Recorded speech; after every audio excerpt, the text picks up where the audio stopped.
कार्तिकेय पोद्दार जी आगरा से। पूज्य महाराज जी के चरणों में सादर प्रणाम। महाराज जी, भजन में सकामता, आशा, इच्छा पूर्ति रहती है। मन अनुसार ना होने पर भजन में भटकता है मन। सब समझते विचार करते हुए भी मन को संभाल नहीं पाते।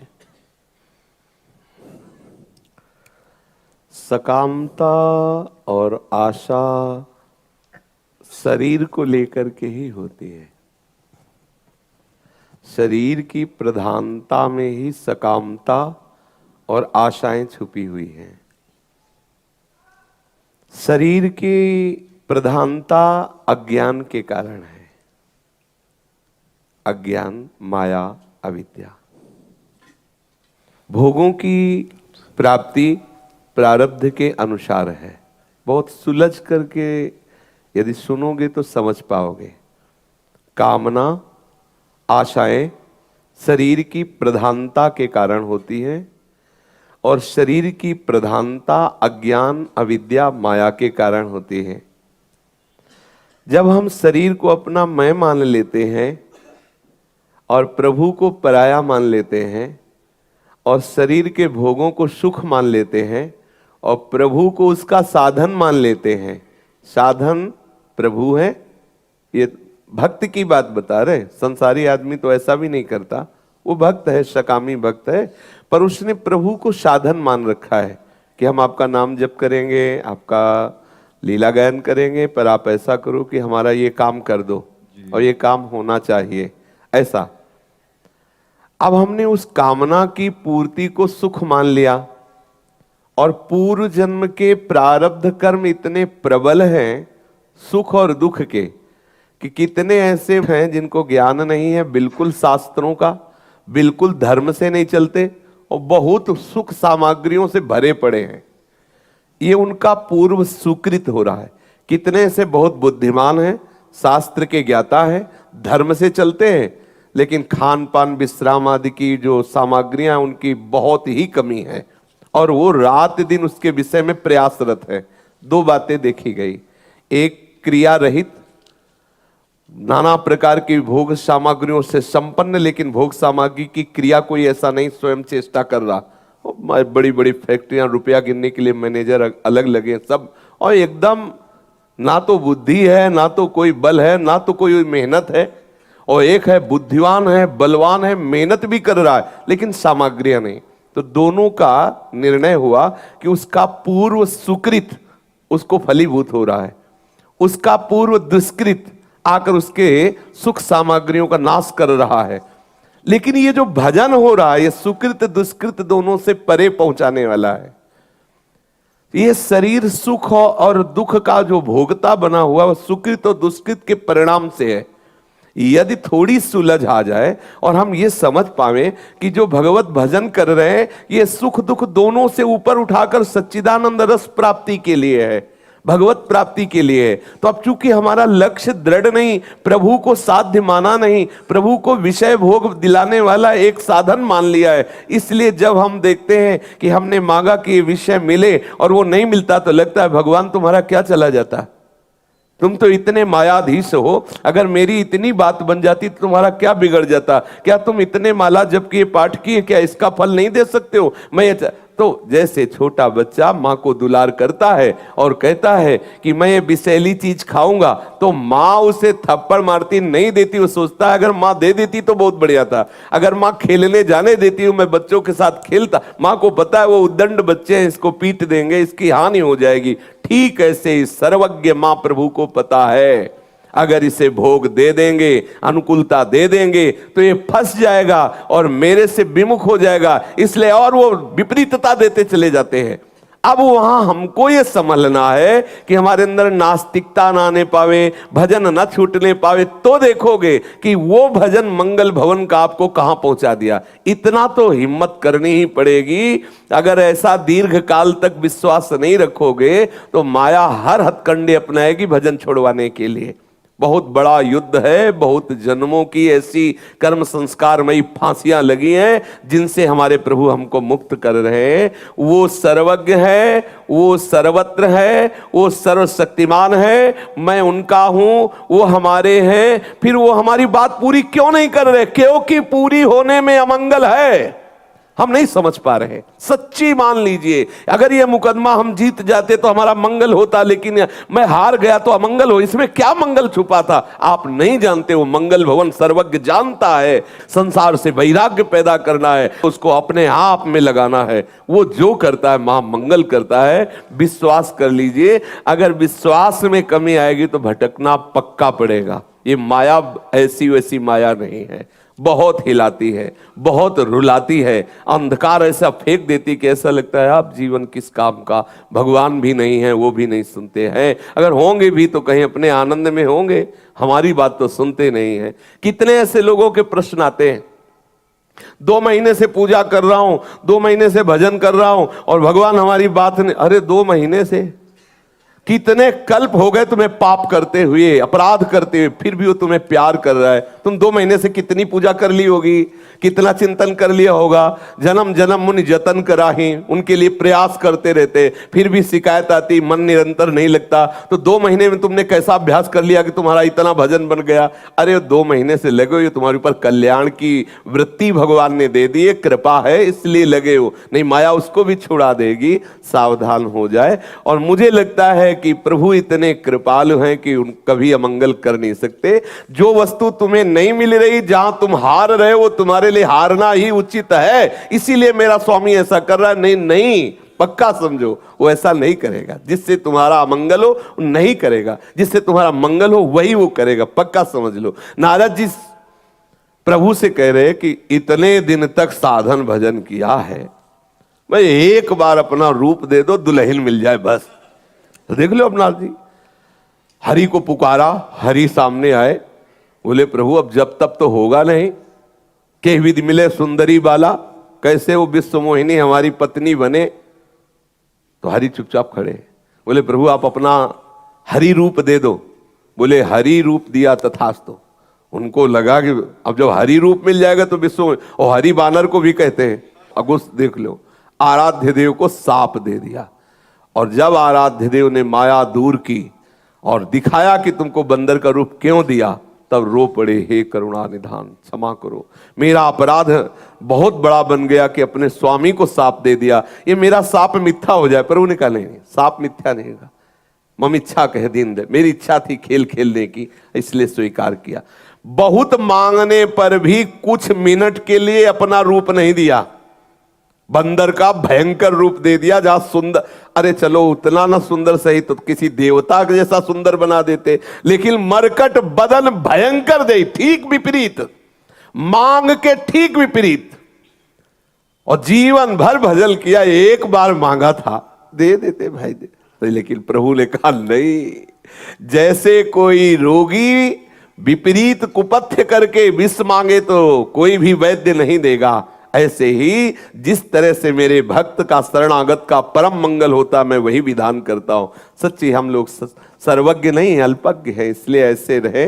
पर है बहुत कठिन भाई, बहुत कठिन है। लगता है बस इतनी कृपा हो जाए, बस इतना, और उतने में ही हम राजी हो जाएंगे, और वो राजी करना नहीं चाहते। एक तरफ माया है और एक तरफ हरि का कृपा क्षेत्र है। वो कह रहे हैं कि यदि माया में जाओगे तो ऐसे क्लेश मिलेंगे, और मेरी कृपा में आ जाओगे तो आनंद। उनके लिए दोनों खेल बराबर है, उन्हीं के रचे हुए। नहीं तो अगर दूसरे का रचा हुआ होता ना तो एक क्षण में वो सब नष्ट कर देते, इतने सामर्थ्यशाली। पर दोनों खेल उन्हीं के रचे, एक तरफ माया का खेल है और एक तरफ वृंदावन का नित्य चिदानंद खेल या प्रभु का भागवतिक खेल है। अब तुम्हें छोड़ दिया, तुम्हें जो राजी हो सो करो। अब आपने धोखे से बोल दिया कि हे प्रभु मैं तुम्हारा, मैं आपकी लीला में सम्मिलित होना चाहता हूं, उन्होंने लिख लिया अपने रजिस्टर में नाम। अब उस खेल की तुम बातें मांग रहे हो, जिस खेल के लिए तुम विरोध भाव के लिए रजिस्टर में नाम लिखा दिए। मुझे माया का खेल नहीं चाहिए, मैं आपका हूं, मैं आपके साथ खेलना चाहता हूं। बोले पास करो। अब जितने माया के खिलौने सब तोड़े जा रहे हैं, अब तुम चिल्ला रहे हो तो नाम तो तुमने ही लिखवाया है ना, हे हरि मैं आपका शरणागत हूं, आपकी दिव्य लीला। तो अब इसीलिए वो उस पार्टी वाले खिलौने नहीं दे रहे, अब हम उनसे गुस्सा हो रहे, तो गुस्सा क्यों हो रहे? नाम तो तुम्हें लिखा, अगर इधर ना लिखाते मामे प्रपद्यन्ते तो वो खिलौने ना तोड़ते, आप खेलते रहो। और वो खिलौने ऐसे हैं कि टिकने वाले हैं नहीं, एक न एक दिन तो नाश और परिवर्तन अवश्य। इसलिए आनंदित होकर प्रभु के मार्ग में चलो। जैसे भी जाही विधि राखे राम ताही विधि रही, महलों में राखे चाहे झोपड़ी में बास दे, इसकी चिंता मत करो। काम बने तो जय श्री राधे, और काम बिगड़े तो जय श्री राधे। कोई ना कोई मंगल विधान है, तभी प्रभु ने बिगाड़ दिया, ऐसी भावना रखते रहो। और ये तुम लिखित ले लो, तुम्हारा अमंगल नहीं हो सकता। लिखित ले लो, अमंगल नहीं हो सकता। ऐसा नहीं हो सकता कि अनाश्रित हो गए। अगर वो तुम्हें विपत्ति देंगे तो इतना भारी आनंद उससे ज्यादा देंगे कि आप खुद बोलोगे कि नहीं नहीं, ये विपत्ति मेरा कुछ नहीं बिगाड़ सकती, पक्का समझ लीजिए। इसलिए कभी अविश्वास मत करना, बहुत बढ़िया अंदर से मार्ग प्रभु ने आपको स्वीकार कर रखा है। अगर थोड़ा अविश्वास करोगे तो अंधकार आ जाएगा, फिर ये माया का मार्ग आपके लिए ऐसे हो, और इधर के मार्ग में आप रुक जाएंगे। और ये कितने दिन का है? कितने दिन का है? जहां आप खड़े हो यहां खंडेर था, कुछ दिन के लिए बिल्डिंग बनी, फिर यहां खंडेर हो जाएगा। जब से सृष्टि हुई तब से ईंट गारा चल रहा है, पता नहीं क्या बन रहा है, सब चल ही रहा है, जहां देखो बन ही रहा है। कहीं बुलडोजर चल रहे, कहीं बन रहा है, न जाने कितने रोज जन्म ले रहे, न जाने कितने। अरे उस मायाधीश की माया से बचो, प्रभु की दिव्य लीला में पहुंचे, प्रभु के समीप पहुंचे। इसलिए थोड़ा तो सुलझना पड़ेगा। हमारी मांगे सांसारिक है, और प्रभु चिदानंद लीला में प्रवेश कराने के लिए आपका नाम लिख लिया है। अब चाहे जितना चिल्लाओ, ऑपरेशन थिएटर के अंदर आ गए हो, अब तो ऑपरेशन होगा ही होगा। इसलिए जी। आगे ये कह रहे हैं, स्वयं में बहुत दोष दिखते हैं, कितना भी प्रयास करें किंतु कुछ ना कुछ गलती हो जाती है, मायूसी होती है, ऐसे तो कभी प्रभु के समीप नहीं पहुंच पाऊंगा। ये जो हो रहा है ये प्रभु के समीप पहुंचने का ही है। आपको जो अपने दोष दिखाई दे रहे हैं उसके लिए आपको पश्चाताप होता है, क्षोभ होता है। ये हृदय निर्मल होने की प्रक्रिया है। ये हृदय जब निर्मल होता है तब ये प्रक्रिया आती है। जब हृदय मलिन होता है तो उसके अंदर ये बात रहती है कि मैं कैसे दोषी हो सकता हूं, तुम दोषी हो, मैं कैसे, तो मेरे द्वारा गलती हो ही नहीं सकती। और जिसके हृदय में लगे कि मेरे से गलती हो रही और क्षोभ हो, तो हृदय पवित्र होता चला जाता है, वो भगवत राज्य में प्रवेश पाता है। तो आपके ऊपर कृपा है, आप उसे नकारात्मक सोच में मत लाइए।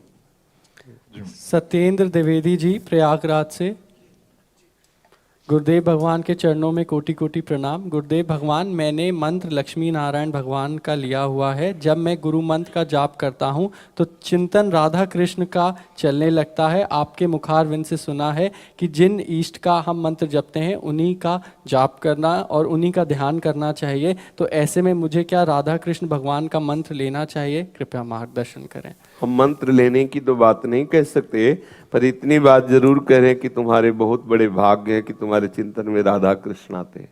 छोड़ना मत, बहुत बड़ी बाजी आपको अपने अनुकूल मिल गई, बाजी जीत रहे हो। यहाँ परेशान होते हैं कि एक बार आ जाए।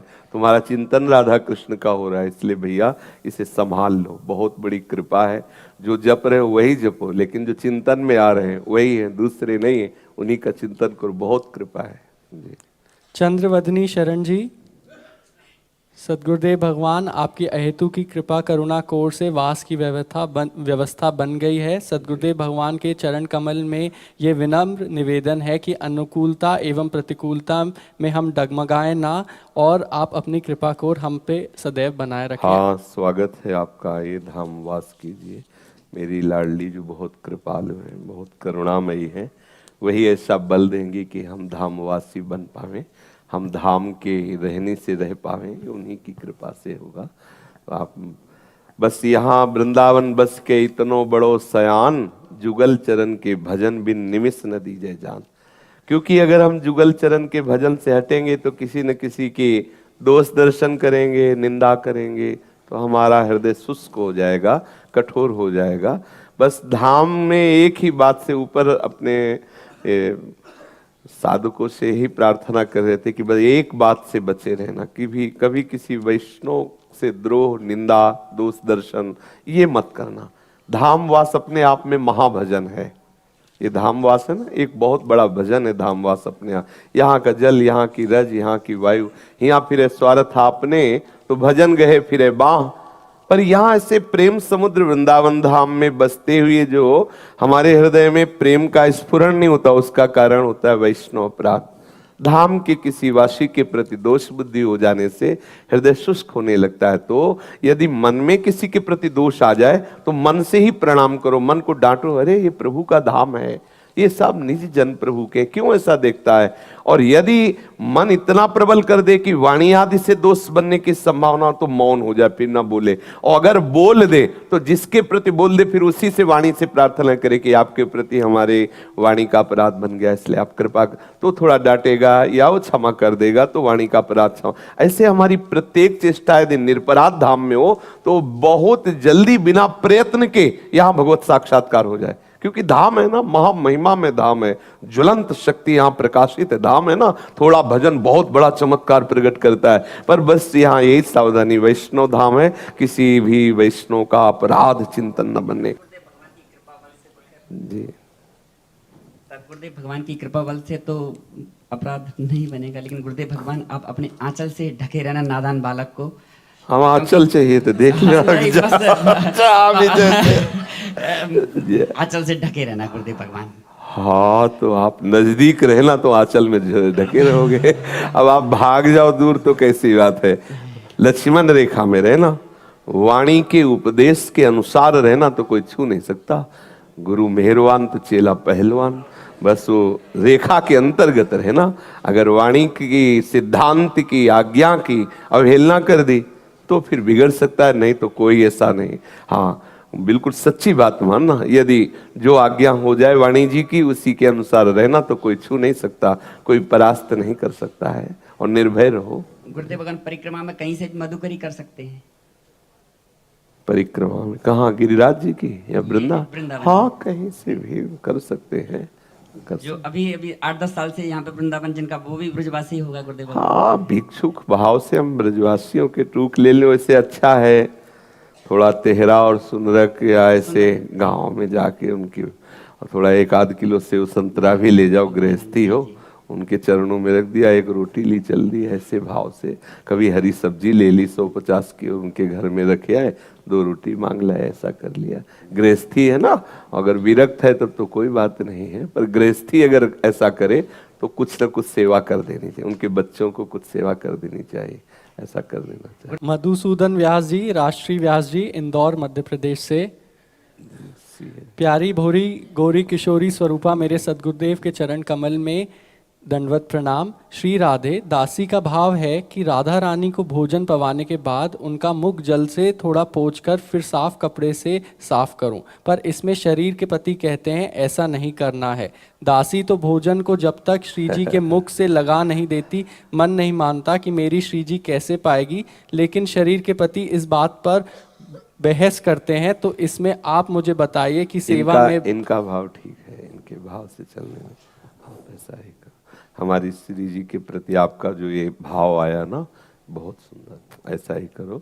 और आपका क्या भाव है, आप क्यों रोकते हैं? जी जी, छवि खराब नहीं हो इसलिए।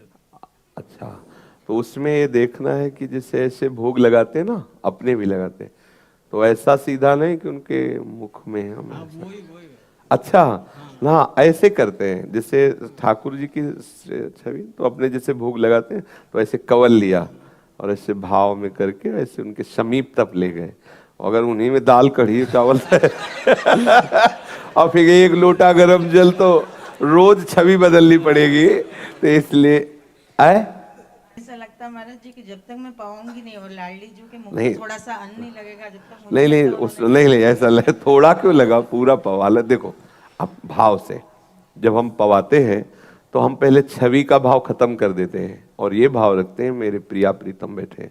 अब ऐसे ले जाते हैं समीप और छवि के समीप ले जाके देख रहे प्रिया जी को पवाया, लाल जी को पवाया, फिर दूसरा कवल लिया, फिर पवाया, ऐसे पवा रहे। मतलब बाहर से हम अर्ध खुले नेत्र रखते हैं, भावना में देख रहे हैं मेरे प्रिया लाल हैं, ऐसे पवा रहे हैं। और फिर जल ऐसे जब लेते हैं ना, तो एक पात्र नीचे रखते हैं और ऊपर गिलास से ऐसे जल डाल रहे हैं दूल से, तो ये प्रिया जी के हम प्रक्षालन को कर रहे हैं। इसके बाद कोमल रुमाल से ऐसे ही एक बार जब सुबह हम स्नान आदि की सेवा में, तो उस समय जैसे छवि है तो एक कोमल रुमाल में हल्का सा एक गरम जल थोड़ा सा 2-4 बूंद डाल के और बस ऐसे ऐसे पोंछ देते हैं। अब उनका इस श्रृंगार के बाद अब उनका स्पर्श नहीं होगा, अब सारी चेष्टाएं भाव से ही होंगी। अब अगर छवि में विराजमान है ऐसा, अब जैसे श्री विग्रह में विराजमान है तो नजदीक ले, लेकिन फिर भी उनके मुंह में नहीं कि दाल भात ऐसे लगाते हो, ऐसे दूर से करते नहीं। तो अब जब दाल भात धोएंगे तो उनकी पोशाक, उनके आभूषण ऐसा, क्योंकि भाव से ही पवार है ना, तो ऐसा आपका भाव बहुत उत्तम है, पर थोड़ी सावधानी करके ऐसा करें कि छवि में नहीं। हमारे पास रखे हैं गुरुदेव भगवान के श्री राधा वल्लभ और हितजू महाराज, तो हम हितधाम से इतने पुष्प ले जाते, और वर्षा हुई ले गए श्रृंगार करण, तो ऐसे सब तो इतने इतने अंतर ध्यान हो गए नीचे के अब वो धीरे धीरे पुष्पों का पानी जाता रहा शीशा के अंदर से, तो छवि में इतने अंतर ध्यान हो गए। फिर गुरुजी ने कहा कि देखो, तो बहुत हमें भी दुख हुआ, तो बोले दूर से पुष्प ऐसे भावना करनी है, ऐसा भावना से तो आपका बहुत आदर है जैसा आपने भाव किया, पर आपकी भी बात इसीलिए हमने सुनी कि आपका क्या भाव है, तो आपका भी भाव बहुत सुंदर है, ऐसे ही दोनों मिलकर सेवा करो जी। महाराज श्री आगे इन्हें निज मंत्र के लिए प्रार्थना हाँ बिल्कुल अवश्य जी। वंदना जी वृंदावन से, श्री जी स्वरूपा मेरे सदगुरुदेव के श्री चरणों में अनंत कोटि वंदन। सदगुरुदेव श्री जी के श्री चरणों में शरण हुए 1 वर्ष हो गया, यदि आप उचित समझे तो निज मंत्र देने की कृपा करें। हाँ आप लोग देख लीजिए। राधा जी वृंदावन से, श्री हरिवंश महाराज जी के चरणों में कोटि कोटि प्रणाम। श्री जी की असीम कृपा से मैं 3 वर्ष से वृंदावन वास कर रही हूँ। इस शरीर की उम्र 75 वर्ष की हो गई है। महाराज जी के श्री चरणों में निज मंत्र के लिए प्रार्थना है। आप लोग देख लीजिए। सुषमा मिश्रा जी, कौशलेंद्र मिश्रा जी मैनपुरी से, गुरुदेव YouTube में जब से आपको देखा है आपको गुरु मान चुके हैं। मैं प्याज लहसुन छोड़ दिया है, मुझे अब लग रहा है नया जीवन मिल गया है। मैं एक संत के दर्शन करने गई, किसी के कहने पर गुरु बनाए थे, पति ने नहीं वो घर पर ही थे। प्लीज़ मुझे अपनी चरण शरण में स्वीकार कर लीजिए। देख लीजिए। हाँ गुरुदेव जी। हाँ, आपके चरणों में कोट कोट बार प्रणाम। गुरुदेव मैं चाहती हूँ कि 3 बजे के बाद मुझे नींद ना आए, मैं सो जाती हूँ, लेकिन जो अच्छे अनुभव आते हैं वो जब कभी आते हैं हम सोचते हैं रोज आए, ऐसी कृपा करो गुरुदेव आप। हाँ, इसमें जब हमारा चिंतन चलने लगेगा ना प्रिया प्रीतम का, तो फिर स्वप्न में भी प्रिया प्रीतम की भागवती बातें आने लगेंगी। पहले हम जागृत में अपना समय सार्थक करें, प्रिया प्रीतम की सेवा, प्रिया प्रीतम का लीला गायन, प्रिया प्रीतम का चिंतन, तो फिर और रही 3 बजे में जगने की बात, तो जैसे धन का लक्ष्य बन जाने पर फिर उसको जगाना नहीं पड़ता, वो दौड़ दौड़ के काम करने की प्रवृत्ति उसके अंदर आ जाती है। ऐसे यदि हमारा भजन का लक्ष्य बन जाए, सही बात मानो कि मतलब नींद ही नहीं आएगी, व्याकुलता होगी, आप उठ के बैठ जगाना। ये जो अलार्म लगा के जगना है ना, ये लक्ष्य की दृढ़ता नहीं इसलिए है, जीवन में कभी अलार्म की जरूरत नहीं पड़ी। हाँ बोलो। गुरुदेव जग जाती हूँ लेकिन सो जाती हूँ। लक्ष्य नहीं है ना, लक्ष्य नहीं है ना, वो जगना ही क्या जिसमें सोना गया, जाग गया फिर सोना क्या। पंकज ब्रिजवासी जी चौमुहा से, महाराज जी कृपा करके शरणागति प्रदान करने की कृपा करें। ज्योति जी दिल्ली से, राधा वल्लभ श्री हरिवंश महाराज जी इन्हें भी आपके श्री चरणों में शरणागति के लिए याचना की है। सुखपाल सिंह जी कोटा राजस्थान से, महाराज जी आपने आपके शरीर के भागवतिक नाम के लिए याचना की।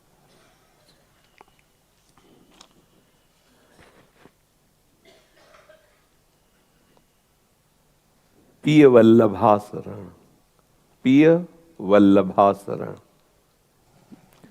अभी और भी है महाराज जी, सीमा जी, विमल शर्मा जी, पुष्पा जी, कुसुम जी, आपने भी आपके शरीर के भागवतिक नाम के लिए। अच्छा, सखिया है तो एक सखी का नाम चंपक बदनी सहचरी, एक सखी का नाम सखी वल्लभा सहचरी, एक का छवि विमोहिनी और एक का लाडली सहचरी। ठीक है, चारों के नाम लिख के दे देना अलग अलग। विजय मिश्र जी वृंदावन से, राधा वल्लभ श्री हरिवंश, महाराज जी क्या ब्रज रज द्वारा श्री श्यामा श्याम का श्रृंगार कर सकते हैं? कृपया मार्गदर्शन करें। ब्रजरज के द्वारा श्यामा श्याम का नहीं, सुंदर अंगराग चंदन इत्र केसर मिश्रित चंदन का श्रृंगार, ये हम लोगों का श्रृंगार है। वो स्वयं खेले में बात अलग, हम तो श्रृंगार में सुंदर सुंदर चंदन इत्र पुष्प आदि का प्रयोग करें। ब्रजरज से हम श्रृंगारित हो फिर सेवा में जाए। ऐसा सुरेंद्र दीक्षित जी, पालम दिल्ली से। राधे राधे महाराज जी। महाराज जी, मेरा छोटा भाई लकवाग्रस्त है, जिसके कारण मेरी माता जी उसकी सेवा में रहना पड़ता है, अतः वह यहाँ आने में असमर्थ हैं। मेरी माता जी ने आपके लिए भोग तैयार करके भेजा है, कृपया स्वीकार करें। और मेरी माता जी का एक प्रश्न भी है। उनकी दीक्षा नगली वाले महाराज जी से हुई है। वह यह जानना चाहती हैं कि गुरु मंत्र जाप करते समय गुरुदेव का या अपने इष्ट का ध्यान करना चाहिए। पहली बात तो गुरुदेव और इष्ट दो नहीं है, वही इष्ट गुरुदेव रूप से हमारे को कृतार्थ करने के लिए आए हैं। तो यदि हम ध्यान मूलम गुरु मूर्ति, कोई भी बात मनमानी नहीं, ध्यान मूलम गुरु मूर्ति, पूजा मूलम गुरु पदम, मंत्र मूलम गुरु वाक्यम, तो मोक्ष मूलम गुरु कृपा। हम अपने गुरुदेव का ध्यान करें तो गुरुदेव फिर इष्ट रूप से प्रकाशित हो जाएंगे। इष्ट का ध्यान करने की हम में सामर्थ्य भी नहीं है कि इष्ट का क्या स्वरूप है, ये गुरुदेव स्वयं प्रकाशित होंगे इष्ट रूप में। और गुरुदेव को हम देखा, गुरुदेव हमारे जैसे रूप धारण किए तो हमें ध्यान में सुलभता, तो हम अपने सदगुरुदेव का ध्यान मूलम, ध्यान का मूल श्री सदगुरुदेव भगवान। तो सदगुरुदेव भगवान की कृपा से चिदानंदमय आराध्य देव का अनुभव होने लगेगा। तो प्रधान तो श्री सदगुरुदेव का ध्यान करते हुए मंत्र जपे, फिर इष्ट अपने आप, क्योंकि इष्ट और गुरुदेव दो नहीं है, वो अपने आप प्रकाशित होने लगेंगे। ध्यान हमें करना गुरुदेव का है और इष्ट का ध्यान होने लगेगा गुरुदेव के प्रताप से। राधा जी मोहाली से, इनकी उम्र 4 वर्ष है। महाराज जी, मन मन में राधा राधा जपती रहती हूँ, मुझे राधा रानी कब मिलेगी? मरने के बाद ही मिलेंगी क्या? नहीं नहीं नहीं, मरने के बाद नहीं मिलेंगी, मिलेंगी, जल्दी मिलेंगी। तो मन मन में जपती रहो, ठीक है? सुनाई पड़ रहा है? हमें तो तुम ही दिखाई दे रहे हो। जी। राधा शर्मा जी वृंदावन से। पूज्य महाराज जी के चरणों में कोटि कोटि प्रणाम। पूज्य गुरुजी, मुझे कभी कभी कीर्तन करते हुए गला रुक जाता है तथा नेत्रों से अश्रुधारा बहने लगती है। प्रभु, ये क्या लीला है? कृपया करके जानना चाहते हैं। अरे इस लीला के विषय में मत जानो, नहीं तो ठीक अच्छा है, बस इतना समझ लो कृपा है, इसको प्रदर्शन मत करना, गुप्त रखो।